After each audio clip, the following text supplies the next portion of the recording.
Seinen Namen hast du noch nie gehört, aber du fürchtest ihn.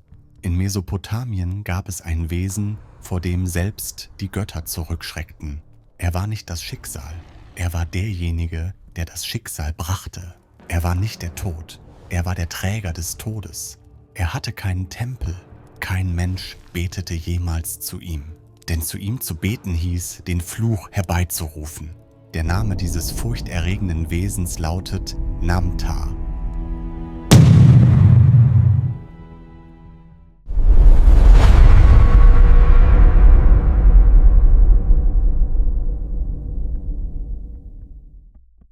In der mesopotamischen Kosmologie ist das Universum in 3 Ebenen geteilt.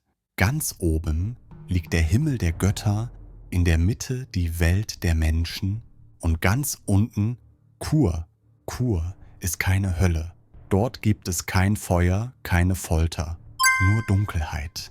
Absolute, ununterbrochene, endlose Dunkelheit. Ein Ort, den kein Licht je erreicht, an dem jeder Laut zu einem Echo wird und alles zur Ruhe kommt.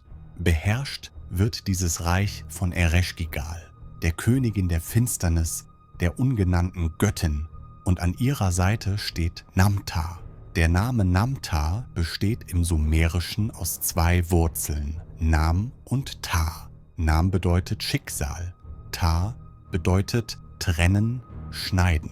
Zusammen ergibt sich ein einziger, kalter Sinn, der Schicksalsschneider. Bei der Geburt jedes Menschen wird ein Faden gesponnen. Dieser Faden ist dein Leben. Seine Länge bestimmen die Götter. Doch wer durchtrennt ihn? Sein Name ist Namtar. Wenn er erscheint, ist deine Zeit abgelaufen. Darum bauten die Mesopotamier ihm niemals einen Tempel. Würdest du zu einem Mörder beten? Würdest du einem Erdbeben Opfer darbringen? Für Namtar genügte Schweigen. Ja, sogar Schweigen war schon zu viel. Sein Aussehen ist unbekannt. Es gibt keine klare Darstellung auf den Tontafeln, denn jene, die ihn sahen, kehrten nicht zurück. Manche Texte nennen ihn einen geflügelten Schatten, andere einen gesichtslosen Umriss, wieder andere nur einen Atemzug, ein giftiger Hauch. Doch alle sind sich einig, wenn er erscheint, ist es bereits zu spät. In seiner Hand trägt er 60 Krankheiten, Fieber, Pest, Husten, Geschwüre, Lähmung, Verfall. Das sind seine Siegel, seine Vorboten. Wenn ein Mensch erkrankte, wussten die Mesopotamier, Namtar hat berührt, und wer von ihm berührt wurde, hatte kaum eine Hoffnung auf Rettung. Ereshkigal kann die Oberfläche nicht betreten. Als Königin von Kur ist sie an ihr Reich gebunden. Deshalb braucht sie eine Hand. Namtar ist diese Hand, ihr Wesir, ihr Bote, ihr Vollstrecker. Wen Ereshkigal ruft, bringt Namtar. Wenn sie verflucht, erstickt er. Er stellt keine Fragen, er kennt kein Mitleid. Er führt nur aus. Denn Namtar ist kein Mörder. Er ist ein Werkzeug. Und Werkzeuge tragen keine Schuld.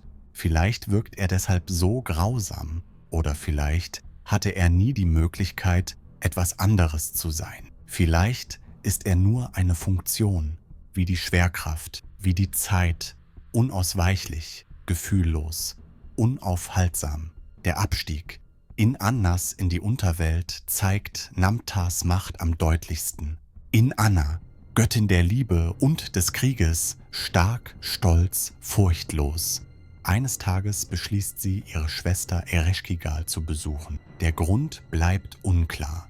Vielleicht Neugier, vielleicht Machtgier, vielleicht Hochmut. Beim Durchschreiten der 7 Tore von Kur muss sie an jedem Tor etwas ablegen. Ihre Krone, ihre Kette, ihre Gewänder, ihre Macht. Am Ende steht sie nackt vor Ereshkigal. Ereshkigal spricht nur ein einziges Wort: Namtar. Namtar hängt Inanna an einen Haken. 3 Tage und 3 Nächte bleibt sie dort. Ihr Körper verrottet, ihre Augen erlöschen. Sie entkommt schließlich. Doch der Preis ist hoch. Jemand muss ihren Platz einnehmen. Es wird ihr Gemahl Dumuzi. Und Namtar holt auch ihn, denn das Gleichgewicht von Kur darf nicht gestört werden. Für jede Seele, die hinausgeht, muss eine andere hinabsteigen. Namtas Name ist gefährlich. Die Mesopotamier vermieden es, ihn auszusprechen, denn sie glaubten, was du beim Namen nennst, nähert sich dir. Darum verwendeten sie Umschreibungen. Oino, er, der dunkle Bote, der schweigende Kommende. Niemand rief ihn direkt an. Niemand wollte seine Aufmerksamkeit. Denn wer seine Aufmerksamkeit bekam, landete auf seiner Liste. Und wer auf dieser Liste stand, dessen Zeit war gezählt. Namta ist kein Feind. Namta ist ein Naturgesetz. Und Naturgesetzen böse zu sein, ist sinnlos. In Mesopotamien war alles aufgeschrieben. Verträge, Gesetze, Steuern, Schulden. Doch die wichtigste aller Schriften stand auf der Tablet of Destinies, der Tafel der Geschicke.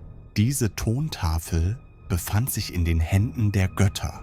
Auf ihr waren alle Schicksale des Universums verzeichnet. Welche Stadt aufsteigen würde, welcher König fallen würde, welches Kind geboren, welcher Alte sterben würde. Alles war bereits festgelegt. Dieser Glaube war tröstlich und zugleich erschreckend. Denn es gab keinen freien Willen, nur ein Drehbuch, das erfüllt werden musste. Und Namta war derjenige, der dieses Drehbuch vollstreckte. Einige Texte sagen, Namta trug seine eigene Tafel, Ereshkigal gab ihm eine Liste. Namta schrieb die Namen darauf. Wer krank werden würde, wer sterben würde, wer nach Kur hinabsteigen musste. Was geschrieben war, war unausweichlich. Vielleicht nicht heute, vielleicht nicht morgen. Aber irgendwann wurden diese Namen gerufen. Namta vergaß nie. Namta zögerte nie. Er wartete nur. Und wenn die Zeit gekommen war, kam er lautlos. In Alt-Mesopotamien gab es Rituale. Die Priester sprachen bestimmte Beschwörungen, brachten bestimmte Opfer dar.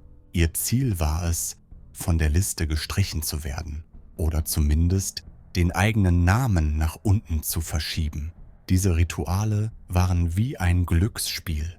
Manchmal wirkten sie, manchmal nicht. Aber die Menschen mussten es versuchen, denn die Alternative war, einfach zu warten. Das Bemerkenswerte ist, niemand betete je direkt zu Namta. Niemand brachte ihm Opfer dar, denn man wollte nicht seine Aufmerksamkeit erregen, sondern wollte, dass er einen übersah. Deshalb richteten sich die Rituale meist an Ereshkigal oder an Anu, Enlil, Marduk. Man bat sie, streich mich von der Liste, lass mich noch ein wenig leben. Ich bin noch nicht bereit. Manchmal wurden diese Bitten gewährt, manchmal nicht. Doch Namta direkt anzuflehen wäre Selbstmord gewesen, denn er handelte nicht aus Gefühl, er kannte nur Befehl und Ausführung. In Mesopotamien war der Tod nie zufällig. Alles war dem Willen der Götter unterworfen. Starb ein Baby bei der Geburt, es war Schicksal. Fiel ein junger Mann im Krieg, die Götter hatten es so gewollt. Wurde ein König vergiftet, seine Stunde war gekommen. Der moderne Geist tut sich schwer damit. Wir sehen den Tod als Zufall. Ein Virus, ein Unfall, ein genetischer Fehler. Doch für die Mesopotamier gab es keinen Zufall. Jeder Tod hatte eine Bedeutung, jeder Schmerz einen Grund. Und Namta war der Träger dieser Bedeutung. Dieser Glaube verlieh eine schreckliche Form der Gewissheit. Die moderne Welt ist voller Ungewissheit. Wir wissen nicht, wann wir sterben werden. Wir wissen nicht, wie wir sterben werden. Diese Ungewissheit erzeugt ständige Angst. Doch die Mesopotamier wussten eines ganz genau. Wenn die Zeit kommt, wird Namta erscheinen. Das war furchterregend, aber wenigstens eindeutig. Es gab keine Unklarheit, nur das Warten. Und dieses Warten band sie stärker an das Leben. Denn jeder Tag war ein Geschenk. Denn morgen könnte Namta kommen. Gab es eine Flucht von Namta? Die Texte antworten selten mit Ja. Im Gilgamesch-Epos überlebt Utnapishtim die Flut und erhält Unsterblichkeit. Doch er ist eine Ausnahme. Adapa lehnt das Brot der Unsterblichkeit ab und verliert seine Chance. Inanna entkommt der Unterwelt. Doch nur, indem sie jemanden an ihrer Stelle zurücklässt. Alle Geschichten enden gleich. Vor dem Tod gibt es keine vollständige Flucht, nur Aufschub, nur Tausch. Am Ende geht jeder nach Kur. Am Ende begegnet jeder Namtar. Und dann bleiben nur zwei Möglichkeiten: akzeptieren oder im Widerstand vergehen. Die meisten akzeptierten. Namtars Liste formte die gesamte mesopotamische Gesellschaft. Die Menschen bemühten sich, gut zu sein, denn wenn die Götter erzürnten, konnte man auf der Liste aufsteigen. Wenn man die Rituale vernachlässigte, konnte Namtar einen bemerken. Wenn man Böses tat, konnte sich die eigene Zeit verkürzen. Es war ein moralisches System, angstbasiert, aber funktional.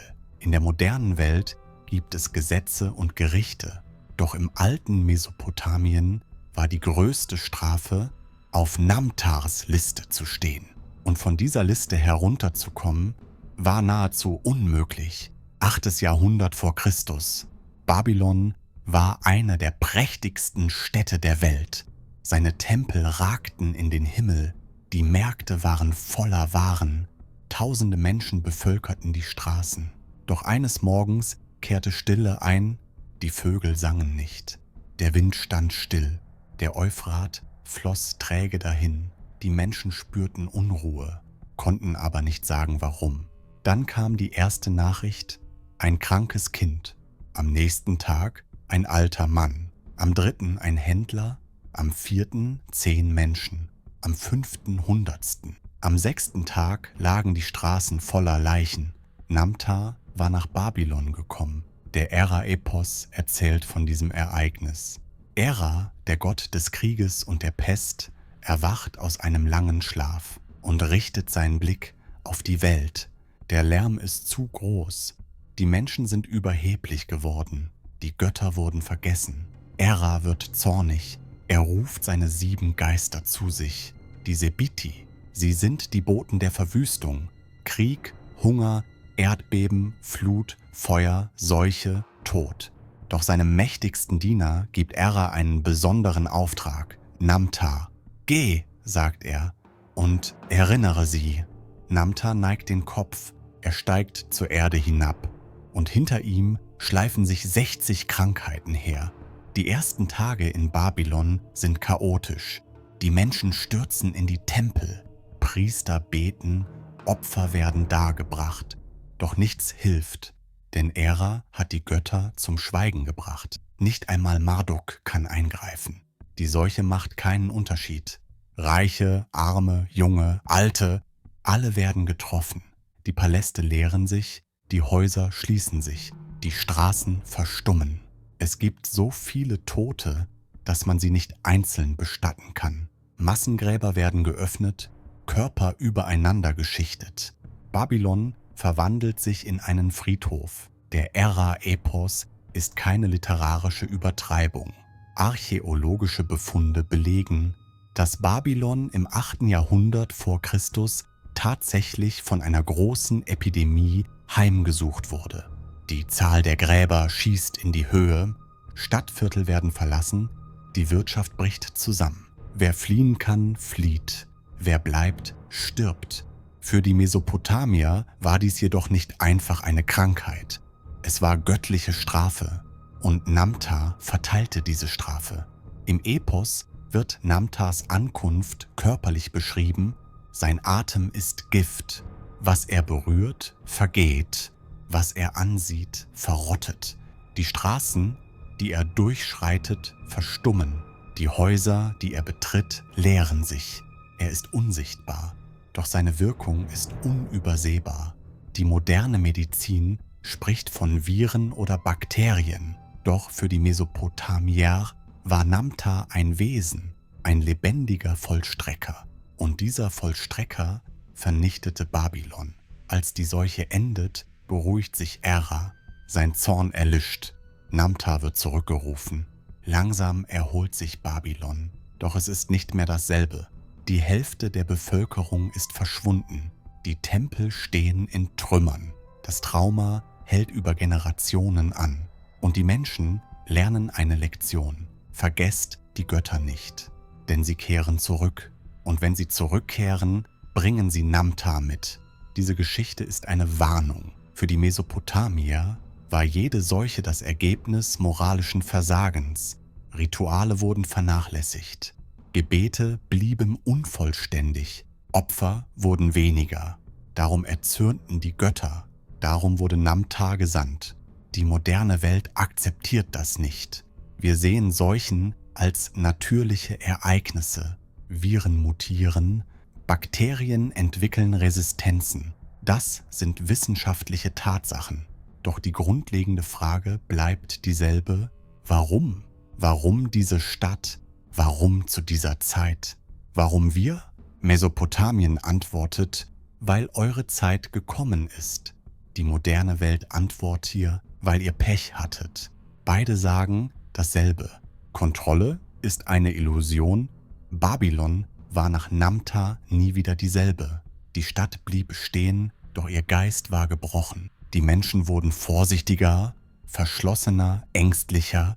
Sie beteten mehr zu den Göttern, brachten mehr Opfer, gaben mehr Gaben dar. Denn sie wussten, Namtar kann jederzeit zurückkehren.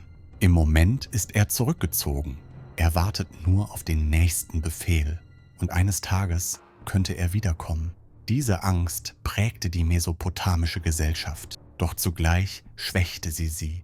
Denn dauerhafte Furcht erzeugt dauerhafte Lähmung. Und vielleicht deshalb fiel Babylon am Ende. Namtar tötete es nicht, aber er brach seinen Geist. Und ein gebrochener Geist kann nicht widerstehen. Namtar ist nicht allein. In der gesamten Menschheitsgeschichte hat jede Kultur eine Todesgestalt hervorgebracht. Doch all diese Gestalten kamen nach Namtar. Er ist der Erste, der Prototyp, und die anderen formten sich in seinem Schatten. In der griechischen Mythologie gibt es Thanatos, den Tod selbst, Sohn der Nacht und der Dunkelheit. Thanatos ähnelt Namtar, ist aber anders. Er ist nicht mit dem Schicksal verbunden, er ist nur derjenige, der holt. Die Moiren bestimmen die Lebensfäden, Thanatos erfüllt, die Römer nannten ihn Mors und stellten seine Statuen auf ihre Friedhöfe, als Erinnerung daran, dass Vergessen die größte Torheit ist. In der nordischen Mythologie gibt es Hel, die Tochter Lokis, halb lebendig, halb verwest. Ihre Welt heißt Helheim. Dorthin gehen die, die nicht im Kampf sterben. Hel erwartet sie, still, geduldig, unendlich. Die Walküren holen die Auserwählten, aber Hel nimmt alle anderen. Und die anderen sind immer mehr. In der christlichen und islamischen Tradition steht Azrael, der Engel des Todes. Im Koran wird sein Name nicht direkt genannt, doch in den Hadithen nimmt er eine zentrale Rolle ein. Azrael nimmt die Seelen auf Gottes Befehl hin. Er gehört zu den 4 großen Engeln. Gabriel bringt die Offenbarung, Mikael schützt, Israfil kündigt den jüngsten Tag an. Azrael aber verteilt den Tod. Einige Texte sagen, er habe 4 Gesichter, 4 Richtungen, 4 Zeiten, 4 Welten, denn der Tod ist überall und Azrael ist überall. Doch im Gegensatz zu Namtar ist Azrael barmherzig. Die Seele des Gläubigen nimmt er sanft, die des Sünders mit Schmerz. Der Tod ist keine Strafe, sondern ein Übergang. Und Azrael ist der Hüter dieser Schwelle. Im Hinduismus gibt es Yama, den König der Toten. Doch er ist nicht nur ein Richter, er ist ein Lehrer. Er ist der erste Mensch, der starb. Der erste, der die Unsterblichkeit ablehnte. Darum richtet er die Verstorbenen. 2 Hunde begleiten ihn. Sie verfolgen jene, deren Zeit naht. Kommt Yama, nimmt er die Seele, wägt sie ab. Ist sie rein, erreicht sie Moksha. Wenn nicht, wird sie wiedergeboren. Der Tod ist ein Kreis und Yama ist sein Wächter. Im westlichen Bild erscheint der Sensenmann ein Skelett in schwarzem Umhang, die Sense in der Hand. Beliebt wurde er im Mittelalter, vor allem während der schwarzen Pest. Der Tod war nicht mehr ein Gott, sondern ein Schatten, eine Stille. Die Sense symbolisierte die Ernte. Die Menschen werden eingeholt wie ein Feld. Jung, alt, arm, reich. Es macht keinen Unterschied. Auf den Danse Macabre Fresken tanzen alle zusammen. König, Bettler, Priester, Dieb. Der Tod macht alle gleich. Warum? Warum erschafft jede Kultur eine solche Gestalt? Die Antwort liegt in der menschlichen Psychologie. Der Tod ist abstrakt, unsichtbar, unfassbar. Der Mensch fürchtet das Abstrakte, das Ungewisse, die tiefste aller Ängste. Doch wenn man den Tod personifiziert, ihm ein Gesicht gibt, gewinnt man ein Stück Kontrolle. Man kann nicht zu Namta beten, aber man kann ihn verstehen. Man kann Azrael nicht entkommen, aber man kann sich vorbereiten. Man kann Yama nicht aufhalten, aber man kann mit ihm Frieden schließen. Die Todesgestalt ist ein Trost. Sie sagt, es gibt Ordnung, es ist nicht zufällig. Es gibt Gerechtigkeit und jeder hat seine Stunde. Aber dieser Trost ist zugleich ein Fluch, denn wer die Figur akzeptiert, akzeptiert auch den Tod. Die moderne Welt akzeptiert ihn nicht. Die Medizin verschiebt den Tod. Die Technologie kämpft gegen ihn. Die Wissenschaft versucht, ihn zu erklären. Doch am Ende verliert jeder. Denn der Tod ist kein Problem. Er ist eine Realität. Und gegen Realitäten kann man nicht kämpfen, nur sie annehmen. Die Mesopotamier wussten das. Sie liebten Namtar nicht, aber sie akzeptierten ihn. Die moderne Welt hingegen verweigert sich. Sie kämpft noch immer. Doch das Ende ist sicher. Namtar ist der Ursprung all dieser Gestalten. Thanatos, Azrael, Yama, Hel, der Sensenmann. Sie alle sind seine Kinder, seine verschiedenen Gesichter, seine verschiedenen Namen. Doch ihr Kern ist derselbe. Der Tod ist unausweichlich und ihre Botschaft ist dieselbe. Sei bereit, wenn deine Stunde kommt, werde ich neben dir stehen. Und bis dahin warte ich geduldig. Im Jahr 2020 stand die Welt still. Ein unsichtbarer Feind namens Covid-19 breitete sich überall aus. Millionen wurden krank, Hunderttausende starben. Krankenhäuser überliefen, Leichenhallen reichten nicht mehr aus. Die Straßen versanken in Stille. Und zum ersten Mal seit langer Zeit sah sich die moderne Menschheit einer uralten Angst gegenüber, dem unkontrollierten Tod. Das Virus war nicht gerecht. Es unterschied nicht zwischen reich und arm, jung und alt. Ganz wie Namtar. Die Menschen fragten, warum wir? Warum jetzt? Einige sprachen von göttlicher Strafe, andere von der Rache der Natur, wieder andere von Verschwörungen. Doch alle fühlten dasselbe: Hilflosigkeit. Der Tod war erneut außer Kontrolle geraten. Es war nicht das erste Mal in der Geschichte. Im Mittelalter löschte der schwarze Tod Europa aus. 1/3 der Bevölkerung starb. Die Menschen sprachen von Gottes Zorn. 1918 kam die spanische Grippe, 50 Millionen Tote. Die Menschen sprachen vom Fluch des Krieges. 2020 kam Covid-19.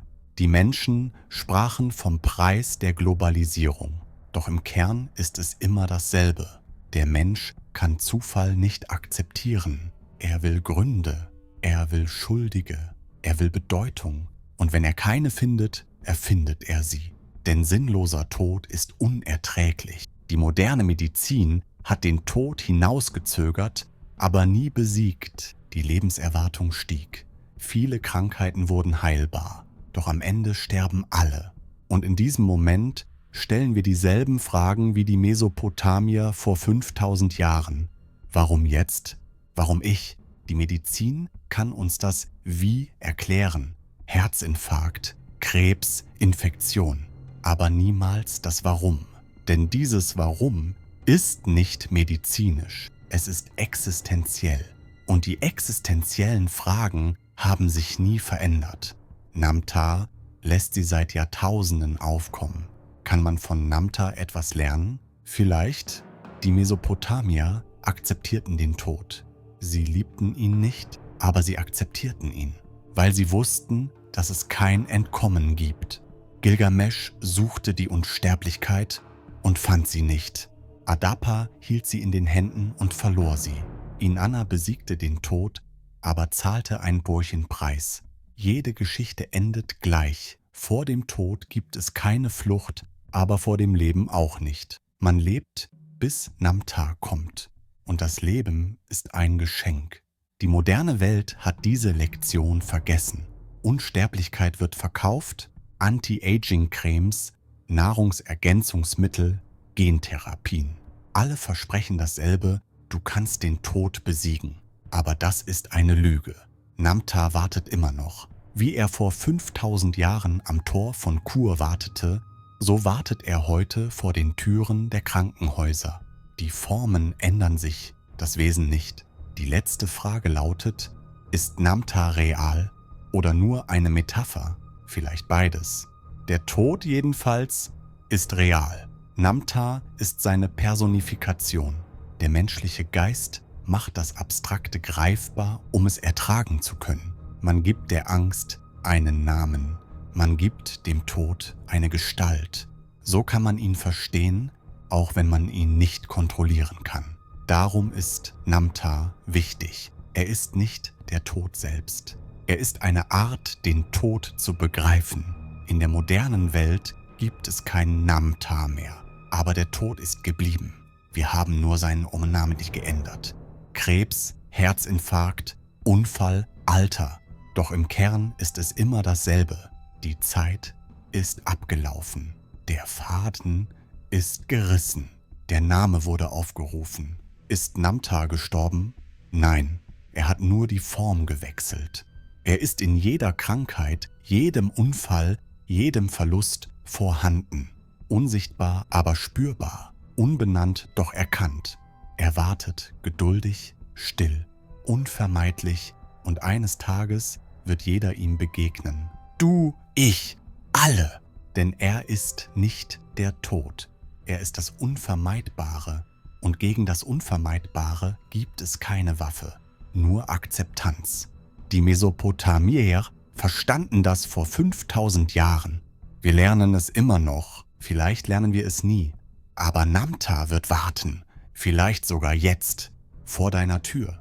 Zum Schluss, wenn du dem langen Leben hinterherjagst, verpasst du vielleicht das Leben selbst. Genieße den Moment, verbringe Zeit mit den Menschen, die du liebst. Hinterlasse Erinnerungen, pass gut auf dich auf.